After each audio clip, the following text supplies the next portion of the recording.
A mix of sunshine and scattered showers tomorrow. Highest temperatures of 14 to 17 degrees. And now you're up to date on News Talk. The Newsround on Off the Ball. With Gillette, in association with Movember. Effortless shave, magnificent mo. This is News Talk. All right, you're welcome along. It is Thursdays Off the Ball. Nathan with you until 10 o'clock. We've got a really busy show ahead. Ronan O'Gara is going to be with us at 7:30. Reflecting on the interprovincial derbies and of course looking ahead to the November internationals as well, and checking in on how La Rochelle are getting on. John Giles on the football show. Obviously a lot of worry amongst Leeds United supporters right now. No wins in 8 inside the relegation zone. We'll get the thoughts of John on that after 9 o'clock. Karen Duggan as well on what is going to be a grand finale for the Women's National League on Saturday evening. 3 teams in contention to win it, 2 of them playing each other. Could well end up as a playoff depending on how the results go. So that coming up. And also we'll hear the remarkable story of Zach Moradi, who I'm sure many people are well aware of, former Leitrim hurler who's been on the show many times talking about his journey from being born in a refugee camp in Iraq, spending first 10 years of his life there. His parents spent 20 years of his life there, and talking about the struggles of the Kurds, and also that his move to Leitrim and becoming a hurler and all of that. So his new book, Life Begins in Leitrim, which is the first time maybe anyone has ever said that, Joe Molloy. Nathan Murphy, hello. How are you? Is Rog on the show? Well, listen, are we going to... Mick said don't do it. Oh, he's going to get proper angry. He's going to get proper angry about this. Ronan O'Gara's blue ticked Mick. He has blue ticked him. Oh, he's looking proper angry right now. In the studio. He apparently also sometimes blue ticks our morning producer, but he always shows up. I think that, is that fine if you always show up? No. It's not ideal. I'm not a great person for replying on the old WhatsApp. I'll read it. Yeah. Particularly if people WhatsApp me during the show. Don't expect a response ever. Yeah. I look at it, go, all right, I'll get back to that sometime and move on with my life. Well, I have the setting whereby I can't tell and they can't tell if we read each other's messages. Ah. So Farce just needs to do that. Yeah. We'll advise him of that when he comes on at 7:30. Then nobody will get upset with you. Yeah. The blue ticking then doesn't happen. Mick gets very upset about these things. Well, he's saying it personally. Fine. He also was a live radio show to try and plan out. Fine. Raj will always turn up. You don't get to the level he got in his career. This is one of your all-time... it's personal for Mick. This guy is his hero. Like Munster legend. Some of the greatest moments in Mick McCarthy's life are because of this guy's boot. And now he's blue ticking him. And he just can't cope. I don't know about you. He always writes back to me. Always. Can't shut him up. I want to get on with my life here, Raj. You've not got a busy job. It's half time in the game. Go talk to your team. Yeah. So Raj is coming up at 7:30. Is he? Fingers crossed. Yeah, okay. Fingers crossed. Richie McCormack is with us as well. Richie'd never blue tick you, would he? I would never do such a thing. Never. I'm almost too keen, as it were, to get back to you. Yeah, but you don't like that either. Yeah. I know, but nobody likes me either, so that's, trying to make up for balance. There's a balance. There's a balance there. 53106 is the text number at Off the Ball. Joe Molloy in studio. This is a rare treat. Exciting times, yeah. Just desperate to get out of the house. Genuinely, that was part of it. Wow. Wow. And you want to talk about it? It's quite a public forum, I got to be honest. This is the sort of thing that you're such a big star that this would probably make, page 3 of the Mirror or something like that. I mean, that would if there were... Molloy opens up on marital difficulties. Can't spend a Thursday evening without opening. Do you want to rein yourself back in there? No. Nothing to work. Just the weather's crap and you haven't left the house all day and you're like, I just need to get out of here. Precisely. It was one of those days, Nathan, where, I said, I won't have the morning shower. I'll go for a run at some stage today. And the hours just kept going by. And at about 5 o'clock, I said, right, let's just shower and get out of the house and do something. I've got no options. I've literally no options. I'll go and see Nathan at 7. Well, here I am. The nation appreciates. Well, I would have been on either way, obviously, but I just thought... Did you go for the run? No, I didn't. You know those days where I'll go soon. It's getting a bit late now. I'll go soon. I'll leave it. Deep down, I think I knew early on it wasn't going to happen. But I've gone back swimming. I haven't been swimming since... Remember we were about to do the swim for a mile, and thankfully COVID kicked in and we didn't have to finish the training because it was getting bloody tough. Yeah. If there was one positive side. Bloody hell, it's slow progress. It's very boring swimming. I'm just always trying not to drown, which keeps me sort of invigorated for the entire 500 metres. Yeah, Gary O'Toole was in the papers recently, and I was chatting to him about my swimming exploits. I could see a glazed look in his eyes after... Olympian. Yeah. What I like to do, Gary, is... And what was Gary's advice? Maybe I should text Gary. Well, you may. So I was making the point that I was saying to him, I am the slowest swimmer in the pool that I'm in. I mean, there are men, women, children of all ages cruising by me. My technique is incredibly inefficient, and a bit like you, I'm gasping by the end of most lengths. And I say it's not, I don't feel too proud of myself doing this. He did make the very fair point though, that your inefficient swimming means you're getting a really good workout, as opposed to somebody who's swimming very efficiently and they're barely out of breath. So you might as well. There is a bone. There is a payoff to your terrible technique. Right, because I'm a very fast swimmer. Not Gary O'Toole. Not Gary O'Toole fast, like not quite at that level. Would you have said that to Gary? I'm trying to slow myself down. I think that's part of the problem. I'm going too fast. I just need to actually relax into it a bit. Well, I did Google why am I so crap at swimming or something, words to that effect. And one of the reasons you get tired is if you kick your legs a lot. I kick my legs a lot, yeah. Yeah, well, they're the biggest muscles in your body, and therefore they use the most oxygen. So that will tire you out. So maybe I never thought of that. Maybe put one of those float. I thought actually I should be using my legs more because the strength is there. Well, for speed maybe, but endurance no. So you'd be out of breath. That's probably, if you're kicking fast, then you're going to be out of breath. You know those flotation little devices they have boys around the pool? People put them between their thighs sometimes. You should try one of them, and you'll be cruising up and down. I'd hardly recommend to anyone who's thinking of taking up swimming to get professional lessons. It was the best thing we ever did when we were doing the swim for a mile, because there was a pool in Ballyhonus, so we used to go swimming all the time every summer. AKA the lake, was it? No, an actual swimming pool. It was outdoor, Richie. Would you believe this? It was outdoor and it was cold water. Like most things in Ballyhonus. Whatever. It was outdoor and it was cold. It's not even an insult. People in Ballyhonus don't care for your insults. He didn't mean that as a joke. It was bloody freezing. Like, there was no warm water at all. The one in Castlerea had somehow managed to have a outdoor, slightly warm water pool. Yeah. Like the greatest luxury you could ever afford. Could they not have stuck a roof on the pool? No, I think the pool's still open and there's still no roof on it, and it's still. But you can imagine, like June, you go in and break the ice, the first person in for the summer, and the water, nobody had been in the water at all, so nobody had even peed in it, so it'd be proper freezing. Yeah. Proper freezing. Okay. But I just got swimming lessons and could swim. Whereas when we were doing the swim for the mile, we had all sorts of Olympians. And I talk about efficiency. Right. Suddenly you're taking half as many strokes to get down the length of the pool when you're properly at it. Yeah, I'm saying. But I've forgotten too much of that now. Kids' lessons, all that. Someone needs to send me a swim for a mile. A mile, it turns out, it's an awful long way. I'm thinking maybe I'm setting my expectations a bit too high. Yeah. What's that, 1,600 metres? Which is, yes. I'm going to say 80 lengths of a 20 metre pool. That's an awful lot. The one I swim in's a 50 metre. Oh, go at that sound. It never ends. No, it's out. What, we got more than one 50 metre pool now? Yeah. I never knew we had Westwood in Clontarf. Wow. Yeah, it's 50 metre. God, I'll tell you what, Richie. Free advertisement right there. Tell you what, they've done very well for themselves right there. Yeah, so that never ends. And if you're tough. If you're not an efficient swimmer, it just never ends. Wow, so if we're both on about doing 10 lengths, yours is slightly better. Be 500 metres, I suppose. All right. I don't know what the point of this entire conversation was, but how did we get onto it? I'm struggling to remember. Oh, you're running and sorry, the reason I'm here. What you were doing, the reason you're here to get out of the house. I do find swimming incredibly boring, whereas running, stick in headphones, there's something to keep you going, and there's a visual aspect. I don't know about you, but I take running over swimming most days, even though. No, I much prefer to swimming. Yeah. Less achy. Yeah, I grant you that totally. But whilst I'm doing it, I can lose myself in a run. Swimming, every length is being counted repeatedly. I just can't seem to get flow.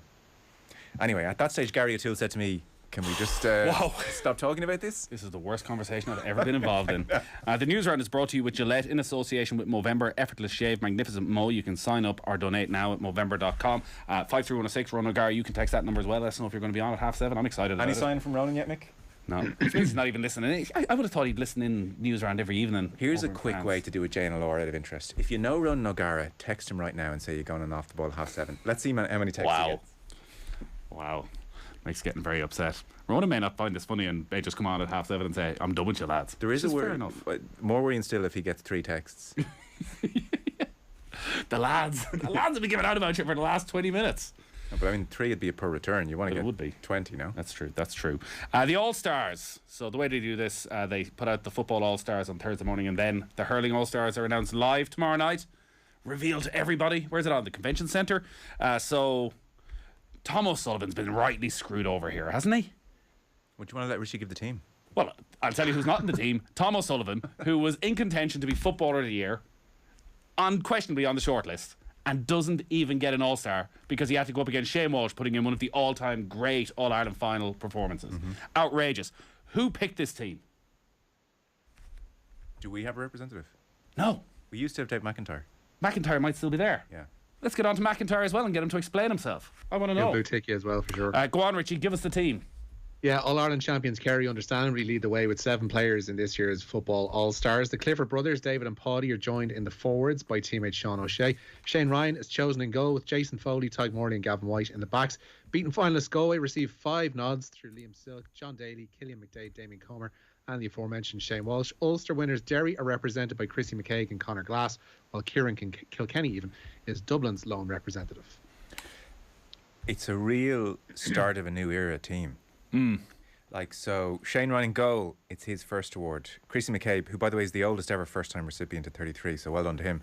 First award. Jason Foley, first award. Liam Silk, first award. Tyg Morley, John Daly, Gavin White in the half back line, first awards all round. Midfielders, Conor Glass, Killian McDade, first awards. You have to get to Paddy Clifford in the half forward line before you even have somebody who's won their second award. So I think we've got a bit of the next decade mapped out there. Possibly, or the Dubs come back and win the All-Ireland and 8 of them have already won All-Stars. There is that, because we were trying to see when's the last time there have been so many first-time award winners, and it was that rather curious season, not surprisingly, in 2010 when Cork and Down met in the All-Ireland final. Kildare got to a semi-final. The other thing that stands out, of course, is that David Clifford, age 23, has just won his 4th award. Now, Spillane has 9. Pat Spillane has 9. So let's say at 23, Clifford's going to play for another, we say 12 years? You accept that? How many All-Stars will he win in 12 years? Injury, got 11. 4. I was definitely going to win another. Let's say 9. 9 to 12? 7, I'm going to say. Okay. Get to 11. 11 All-Stars. 11 All-Stars is like the over-under line. And you wouldn't be Quite surprised possibly. if he... Like, it is still, and I assume he's going to get the Footballer of the Year award tomorrow night because it's 2 Galway players up with him, and like Clifford was so. Yeah. His genius is such that he had an unbelievable All-Ireland final, and it's just sort of taken for granted. Like, there's never been a build-up about a player like David Clifford that was so understated ahead of the All-Ireland final that he'd never won an All-Ireland. Yet nobody's going, has to prove it on the big occasion. No. It's going to be a different challenge for him. It's just assumed that he would turn up. And he did. Correctly, as it turned out, yeah. No, there was no box to be ticked. No, can he do it on the big occasion?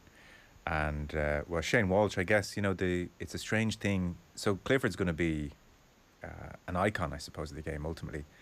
For Shane Walsh, you'd love to chat to him and get, like, a really honest, how are you feeling about it? Because if that game goes the other way, you get Footballer of the Year, you're a legend forever. It's like such a... It's maybe top 5 greatest All-Ireland performances of all time because they win. Whereas over time now, it will unfortunately be forgotten as good as it was. And there's a long winter to think about that, isn't there? There is that awkwardness when I say Thomas Sullivan has to be in there. And you go, well, who are you taking out? I didn't want to ask. Who are you taking out? I don't know. You can turn around to Christy McCaig, are you? No way. No chance. I like all these guys. So these are the decisions that the journalists have to make. Is the journalists still pick the team, right? It's not a case that they put together the nominations and then the players pick the team. Do the players pick the player of the year is voted by the players? I don't know. I think journalists still have a say. Yeah, no, they definitely pick the team and then the players pick the Footballer of the Year. It's just not something I would pay much heed to, if I'm being honest. Couldn't tell you. Don't bring me to an All-Star quiz of All-Stars past. Just not a clue. As to who won them? Not a clue. There's never really been an outrage since, was it Brian Wheelahan who got Hurler of the Year but didn't get an All-Star? Am I right in saying that? Mick, this is definitely, if it was a quiz, your forte. No? Somebody text him. He's got bigger fish to fry right now. Sweating. Never would have happened under JP. He'd respond. Great, JP. Love you, guy. Be ringing to come Probably on. be on the Ray Foley show tomorrow instead. Can I come on tomorrow, JP, please? Yeah, whatever you want. So the hurling is announced then tomorrow night. There's plenty of live football on this evening. Richie, what's that first line you have for this evening? Having wrapped up the league title at the weekend, Shamrock Rovers are tonight seeking a first win of their Conference League group campaign. Stephen Bradley's side are playing host to Ghent tonight. The Rovers team is in 3-5-2 as expected. Alan Manis in goal, a back three of Sean Hoare, Roberto Lopez and Daniel Cleary. Sean Kavanagh, Dylan Watts, Chris McCann, Richie Towell and Andy Lyons are across the middle. And then up top, it's Rory Gaffney and Neil Farrugia. Kick-off there is at 8. At the same time, Group F's top 2 meet in Norway with Molde up against your Gordons. West Ham are looking to extend their 100% record in Group B with the visit of Silkeborg to the London Stadium even. And Hearts entertain RFS needing a win. The keep alive hopes of a knockout place. There was a 5:45 start in Europa League Group A in Eindhoven, where Arsenal are 2-0 down to PSV. Elsewhere in that group, it's Zurich 1, Bodo Glimt 1. Manchester United are already assured of a Europa League knockout place ahead of their meeting with Sheriff. The United team is in. David De Gea starts in goal. It's a back four of Diogo Dalot, Victor Lindelof, Lisandro Martinez and Terrell Malacia. Christian Eriksen and Casemiro anchor the midfield. Anthony and Bruno Fernandes are then in that trio, along with the 18-year-old debutant Alejandro Garnacho. And up, it's Cristiano Ronaldo. This is an 8 p.m. start at Old Trafford. In the other game, Ammonia Nicosia host leaders Real Sociedad. All right, so we keep an eye on all them. Shamrock Rovers pretty much at full strength. No Jack Byrne, he's obviously injured. He went off early against Pats. So this is an opportunity. I mentioned it to Stephen Bradley. We played your interview on the football show. There's no pressure, so maybe now they can finally go and express themselves. Did you accept his argument back? Because you did ask him about the fact that he hadn't always played the best team available in Europe, and he was pretty defensive in the point, and he said, look, I take the one where it was the night we were talking about it. Actually, they had a big game on Sunday. I take, that's on me. But then they did score a last minute goal in that game on a Sunday, so he probably feels fully vindicated. Well, they're 2-1 down against Shells with 12 minutes left, and they end up winning 3-2, and you see how close the title race could have been. So he will feel fully vindicated. I still think an awful lot of the Rovers fans feel they could have done more. Like it was such a crucial stage of the competition. Like, I think tonight, if they were out and the game against Derry, everything was riding on it, Rovers fans would accept, listen, Sunday is a priority, we're already out of the Conference League. But at the time, Rovers still had an opportunity, get a win, get some points, maybe give yourself a chance heading into the final couple of games. But I'm sure he didn't want to be in that position either. Like, you fought a lot to get to the Conference League. You want to be able to pick your best team. I don't know, have you seen much of Ghent, Richie, throughout this campaign as to what the expectation level should be like tonight? Only really seen the return fixture over in Belgium a few weeks ago, so I can't necessarily say, but they're the team that Rovers should have been vying for, potentially breaking through and getting. Like, this is a group that the Rovers could have finished second in. Like, realistically, they could have taken points off your Gordons, they could have taken points off Molden, at least one of those games, if they had been at full strength and had been at full tilt. And similarly, the games against Ghent, really feel that this is a group the Rovers should have targeted and could have targeted second place in. It wouldn't have been out of the question. I think of all the teams that in the Electricity Premier Division, they're probably best equipped to deal with battle on two fronts, even if the league title got a little bit tighter than they possibly anticipated earlier in the season. I think it's a group they left behind them, because they will come across tougher groups than this in qualifying for group stages in the years to come. This is probably the handiest they could have hoped for. The All-Stars are a bit of a farce. It is for the best team, not the best individual players. If Dublin beat Kerry by a point, they'd have 7 All-Stars, and Kerry'd have 1, says Conor Limerick. True. There's a man of the match aspect to that, Absolutely. The final will also always take precedence. Tig Murley out, Tom O'Sullivan in, moves Silk to wing back. Lads, get buoyancy shorts for swimming. No more sinky legs. 500 metres to a kilometre overnight. 40 lengths, 1k, 60 is a mile of a 25-metre pool, says Mick, the Clotterhead Lobsters. Is buoyancy shorts not cheating? Do they inflate you somewhere? What's the story with that? I've never heard of buoyancy shorts. Have you heard of buoyancy shorts? Surely that's cheating. You're basically floating your way to a mile. Yeah. Are you against cheating? You're not as if you're competing in the Olympic. Competing against anybody. But exactly. So what's the point in me cheating? Well, it's to make it easier on yourself, so you won't be gasping. But then the aim of it is to get fit. So my logic would be, I can be gasping after X number of lengths, or I can wear the buoyancy shorts and have to spend twice as long swimming. But if you really like swimming, then this would allow you to swim for longer. All right. Well, a busy man like you doesn't have time for buoyancy shorts. Somebody text in and let me know more about these buoyancy shorts. It could be a game changer. Brian Wheelahan, right? So 1994, Brian Wheelahan won 2 Hurler of the Year awards. One from his fellow players in an initiative organised by the Sunday Press, and the other from the well-established Texaco scheme at that stage. This is from an article from Sean Moore back in 2014, obviously 20 years on. He didn't, however, get an All-Star.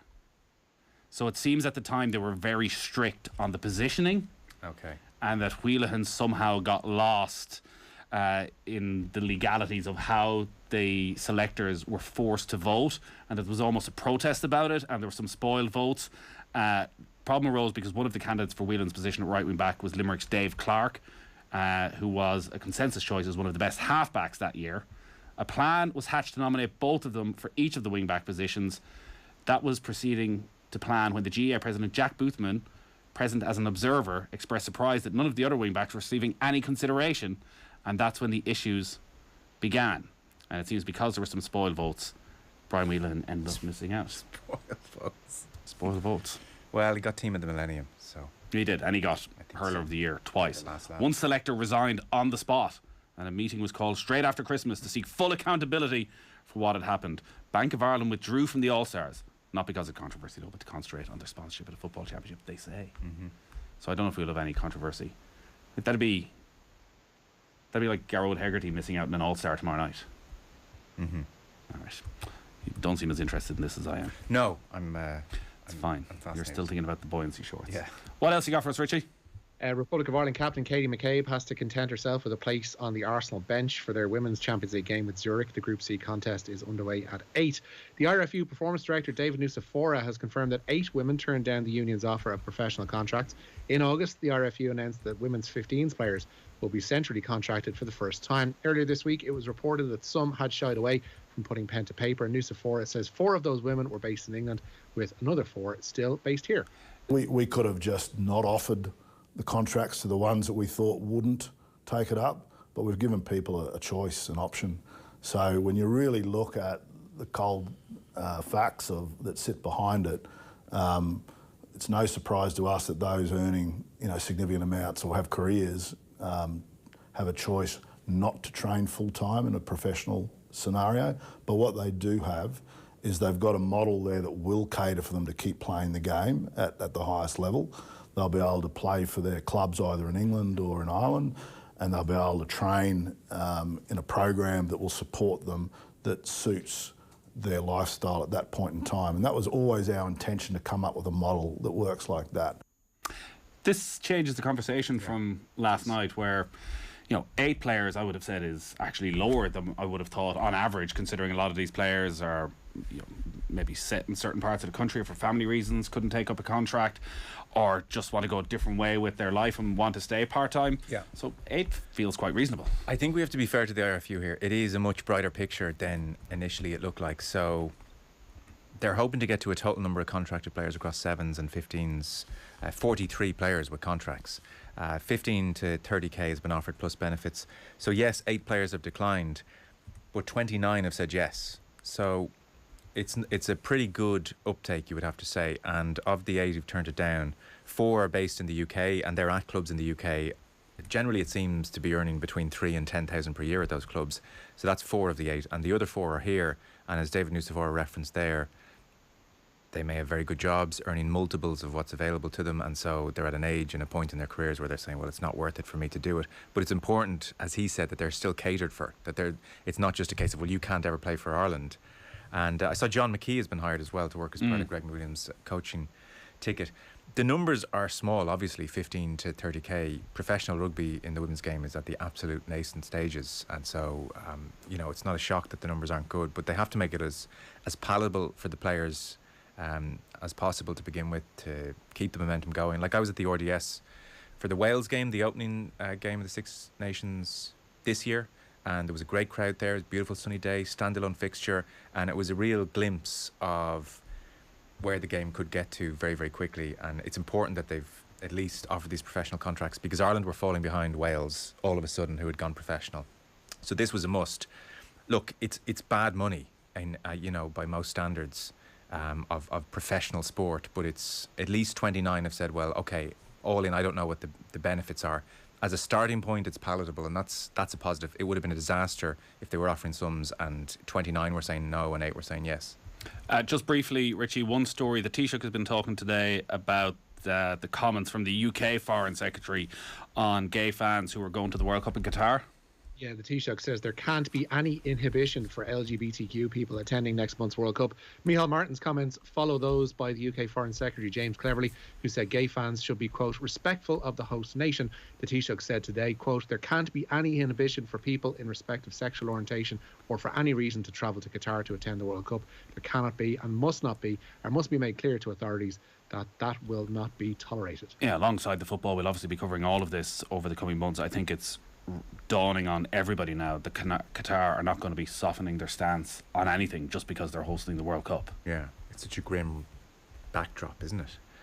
And as you said, I think that reality is starting to dawn, the complexity of this situation whereby Qatar are not going to take the month off being Qatar, and yet there's this expectation from the world that, but you guys will be cool about this, right? And I was mentioning to Dion the other evening that that Panty Bliss speech at the Abbey 8-9 years ago now, where Rory O'Neill, Panty Bliss, talked about like being at traffic lights and a bunch of lads go by and they shout something homophobic, and you kind of go, how do they know I was gay? And you're checking yourself.